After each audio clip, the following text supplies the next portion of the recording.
Pagod, pero hindi susuko. Alam mo ba na may dalawang uri ng pagod na pwede mong madama? Una, yung pagod na itutulog mo lang at pagising mo, okay ka na. Pero may isang uri ng pagod na talagang kakaiba.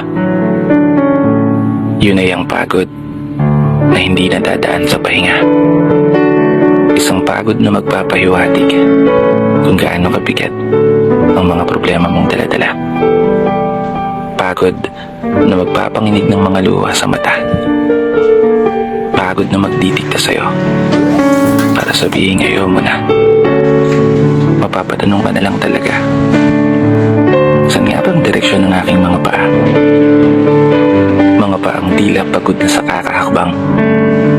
Mga paang ngimay na sa kada tapak sa baitang ng hagdan. Isang hagdan na magdadala sa akin patungo sa isang palapag na pinapangarap ko.